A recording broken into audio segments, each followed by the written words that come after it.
Hi అండి, అందరికీ నమస్కారం. Welcome to my farming talks. ఈ రోజు ఒక బాతు లోపలే ఉంది, బయటికి రాలేదు. ఎగ్ పెడుతుందేమో అని అనుకున్నాను, బట్ కొద్దిసేపు తర్వాత చూస్తే బాతు నడవలేకుండా ఉంది. దీనికి కారణం పెరాలసిస్ అనుకున్నాను, కానీ ఇంకో రీజన్ కూడా ఉంది. 2 days బ్యాక్ ఒక డాగ్ కరిచిందంట. మెడిసిన్ ట్రై చేస్తున్నాం, చూడాలి రికవర్ అవుతుందో లేదో.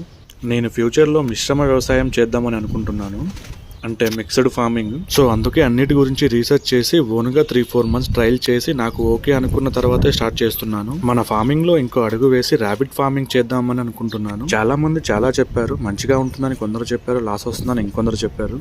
బట్ అసలు మనమే ఒక ట్రయల్ లాగా చేస్తే మనకే ఒక అవగాహన వస్తుందని అనుకున్నాను. ముందుగా ర్యాబిట్ ఫార్మింగ్ ఎక్కడ చేస్తున్నారో తెలుసుకుని డైరెక్ట్ గా అక్కడికి వెళ్ళాను. వీటిలో ఎన్ని బ్రీడ్స్ ఉన్నాయో తెలుసుకోవాలి, మన వెదర్ కి ఏది సెట్ అవుతుంది, అసలు బ్రీడింగ్ కోసమా మీట్ కోసమా అన్నీ తెలుసుకున్న తర్వాత మనం తీసుకోవాలి. ఫస్ట్ నేను ఒక 3 తీసుకున్నాను, ఒక మేల్ 2 ఫీమేల్స్. వీటి ఏజ్ వచ్చేసి 45 days ఉంటుంది.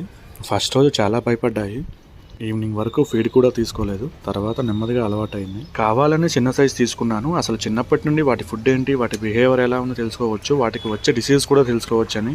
సో 5 to 7 months అబ్జర్వేషన్ తర్వాత తెలుస్తుంది అసలు మనకి ఇది చేయాలా వద్దా అని. ప్రజెంట్ వీటి ఫీడింగ్ కోసం కొత్తిమీర, పుదీనా, పాలకూర, క్యారెట్ వేస్తున్నాను. బనానా చాలా ఇష్టంగా తింటున్నాయి. ఇక రెగ్యులర్గా వీటి వీడియోస్ పెడతాను. మరొక వీడియోతో మళ్ళీ కలుద్దాం. Thank you.